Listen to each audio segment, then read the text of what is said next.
How did Adolf Hitler, a tyrant who orchestrated one of the largest genocides in human history, rise to power in a democratic country? The story begins at the end of World War I. With the successful Allied advance in 1918, Germany realized the war was unwinnable and signed an armistice ending the fighting.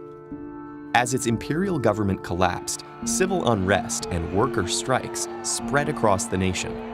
Fearing a communist revolution, major parties joined to suppress the uprisings, establishing the parliamentary Weimar Republic.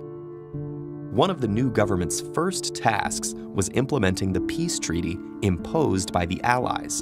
In addition to losing over a tenth of its territory and dismantling its army, Germany had to accept full responsibility for the war and pay reparations, debilitating its already weakened economy. All this was seen as a humiliation by many nationalists and veterans.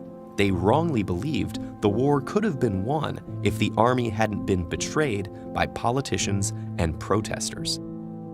For Hitler, these views became obsession, and his bigotry and paranoid delusions led him to pin the blame on Jews. His words found resonance in a society with many anti-Semitic people. By this time, hundreds of thousands of Jews had integrated into German society, but many Germans continued to perceive them as outsiders. After World War I, Jewish success led to ungrounded accusations of subversion and war profiteering. It cannot be stressed enough that these conspiracy theories were born out of fear, anger, and bigotry, not fact. Nonetheless, Hitler found success with them. When he joined a small nationalist political party, his manipulative public speaking launched him into its leadership and drew increasingly larger crowds. Combining anti-Semitism with populist resentment, the Nazis denounced both communism and capitalism as international Jewish conspiracies to destroy Germany. The Nazi Party was not initially popular. After they made an unsuccessful attempt at overthrowing the government, the party was banned, and Hitler jailed for treason.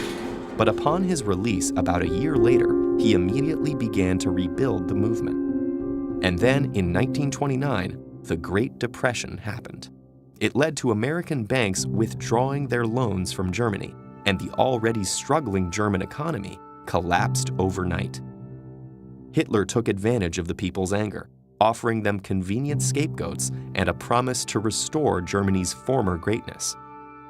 Mainstream parties proved unable to handle the crisis, while left-wing opposition was too fragmented by internal squabbles. And so, some of the frustrated public flocked to the Nazis, increasing their parliamentary votes from under 3% to over 18% in just 2 years. In 1932, Hitler ran for president, losing the election to decorated war hero General von Hindenburg. But with 36% of the vote, Hitler had demonstrated the extent of his support.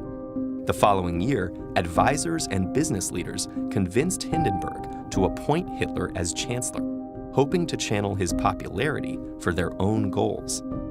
Though the chancellor was only the administrative head of parliament, Hitler steadily expanded the power of his position.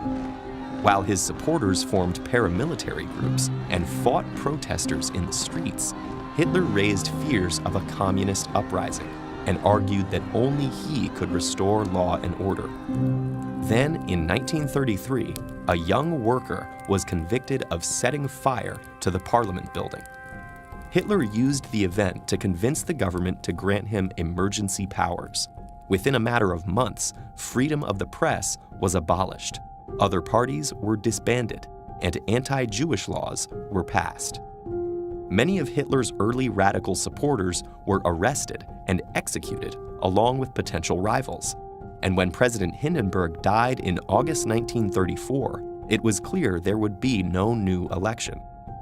Disturbingly, many of Hitler's early measures didn't require mass repression. His speeches exploited people's fear and ire to drive their support behind him and the Nazi Party. Meanwhile, businessmen and intellectuals wanting to be on the right side of public opinion endorsed Hitler. They assured themselves and each other that his more extreme rhetoric was only for show.